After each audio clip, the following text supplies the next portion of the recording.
Hey, here's something I haven't done in a while or ever. Gotta clean my closet doors.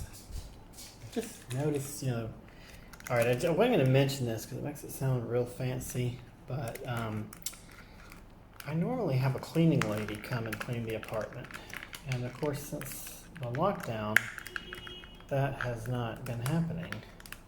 I don't know. I can't twist the nozzle. Hold on. Oh, okay. Yeah, I got it.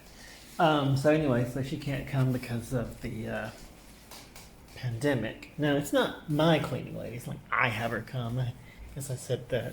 But it's, they just, I don't think this is virtually every place that rents to foreigners does that in Vietnam. They didn't do it in China. I don't think they really cared in China, but here, I feel like there's a couple of things that make it kind of an imperative, and that's one is that it's tropical. So anybody that's lived in the South knows that roaches come. They show up pretty easy if you don't keep the place clean. Oh, speaking of which, I could clean this fridge out. A little lizard got into my fridge. I felt so bad for him. They're the little. I think they're the reason we don't see so many bugs around here. But he got into the fridge and just died. I guess it was too cold for him. They're cold-blooded, so I can't really take the cold. Which is weird because you'd think we would call them something else. Can't take the cold-blooded or something like that. No, there's actually not a lot in here that's not in a bag already. Although none of it's fresh, but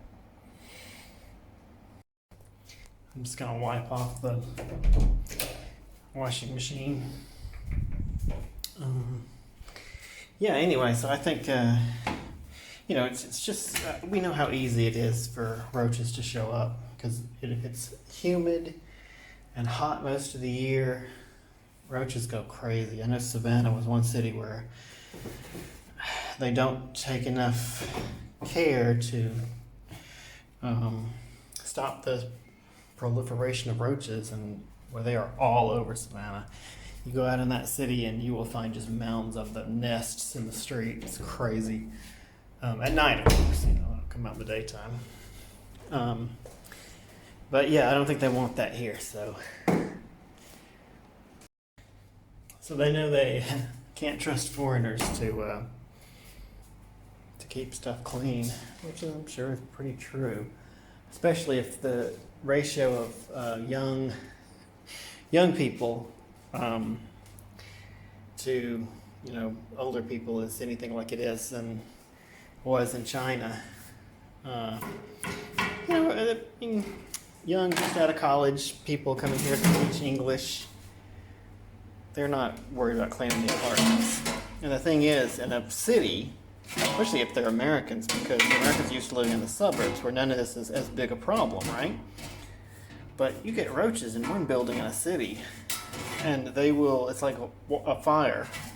They will infect every other building, within a mile radius that had to come out here and, fumigate the place. In fact, I was just saying about that bug, I think, or that little lizard, the lizard I was talking about that crawled in my fridge. He just crawled up in the little area underneath the drawer and curled up and died because it's too cold for him. But I think I hear them all the time. Now that I think about it, I haven't heard. They're so weird. They sound like a bird. They're a common with type of lizard, but I can't remember what they're called now. Maybe I'll look it up before, if I can think of it, before I do the next post. But anyway, they're they eat bugs. So I'm perfectly happy to have them. But they sound like a bird. They sound like a full on like parakeet or something got into your apartment. When I first got here, I was looking around all over. I thought, did some bird get in here? But at night they start That's a good imitation, trust me. And yeah, so let me throw this away. It's an old sponge.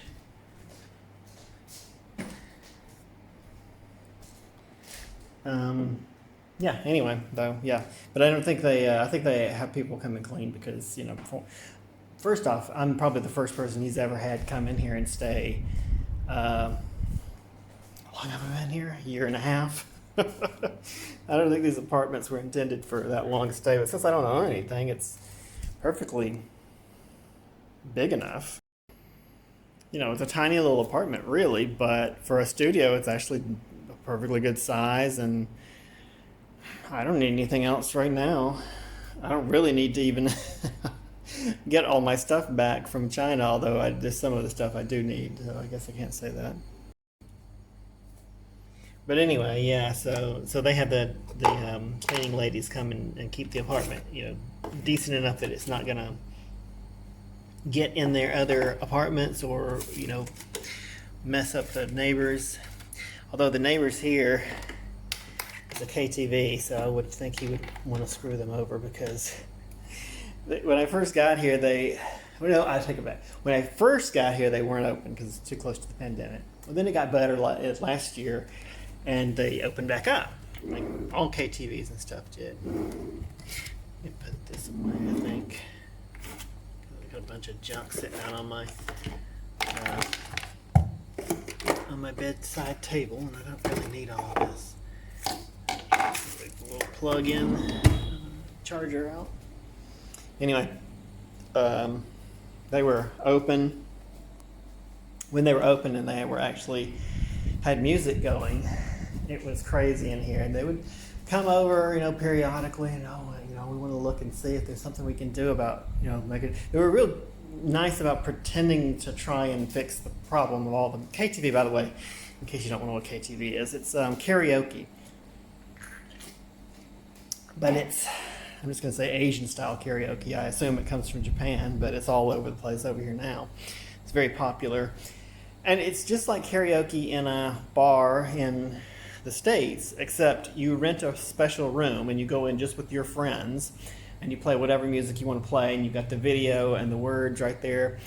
And they bring drink. You can order drinks and they'll bring them to the room, or food. And they come in a wide variety of sizes, everything from phone booth sized in the mall, right up to like a room that's bigger than this apartment.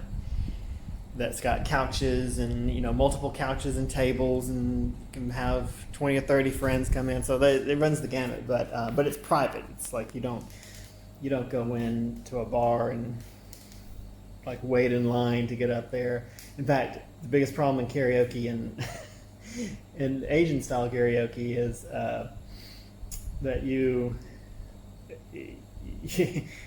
there's so many songs and so few people that the microphone just comes back around to you all the time. And you're always like, I solve it by somebody says, "Oh, you got to sing a song," and I'm like, "Okay," and I'll pick one.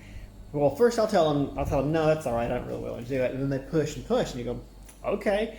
I mean, if I sing, I'm not the one that suffers. You are. So if you really want me to do it, okay. And then I sing one song and nobody asks me to sing again, which solves the problem. Anyway, that's what's next door. And it's a really fancy one too. It's so bizarre. This quaint little street, a little restaurants and apartment buildings and coffee shops. Oh, it's just such an adorable little street. There's this one building, this one gigantic, towering building of KTV rooms that has the full range. It's got these big Greek statues out front. It's absolutely insane. It's crazy where they put that, but anyway, but it's been a knock on wood. I mean, I'm not thankful for the pandemic at all, but I'm thankful for the isolated fact that KTV has been closed, because it was open for just a few months last year, and they would come up and they'd be so concerned, and the landlord would say, "Oh, can they come in your apartment? We want to see where the noise is coming from." Like, where the noise is coming from? There's a KTV next door. Oh, the other thing about KTV is the volume is, I think, they turn it up to maximum and break off the knob. It's never anything that is tolerable to a normal human being. It's always, you know, enough to rattle your head, and you can hear it through that. These are two separate buildings. They've got a concrete wall on that side. These are concrete buildings. I've got a concrete wall on this side. On this side, I can still hear that when they're in there playing. And I don't think it would matter because you can hear it through the front, through the glass. I had that problem in the Philippines one time. My hotel was next to a KTV. No, sorry, it was in the same building as a KTV. And I thought I was hearing it through the floor or the walls or something. And finally I got close to the window and I was like, no, it's coming out of the KTV below me, bouncing off the wall that's like of the building next to us, which there was like a construction site and then a building, but so it's bouncing off that and then echoing back into my window. It was that loud, and that is pretty standard for KTV. Anyway, okay, so they were real nice about trying to pretend they were going to do something. I was like, what are you going to do? There's nothing you can do. These are concrete walls. You cannot get more sound isolated than what is already here. And it's not enough because it's just carrying through the walls. So it's just crazy loud. But KTVs are fun. In case you're wondering, they're fun because you get to hang out with your friends, and you're not in some stupid bar full of people performing in front of them. But I think the way they do it here is much better than KTV in the West. But that's just my opinion, I guess. Did I tell you that I got gray highlights? Look pretty good, right? I'll be so glad when I can get a haircut. You know, of all the things that that you think would drive you nuts about being locked down, I can handle most any of it, but not being able to get a haircut is driving me nuts. I really, really want to go get this trimmed. Anyway, all right, that's been long enough. I'll see you guys tomorrow. Talk to you tomorrow.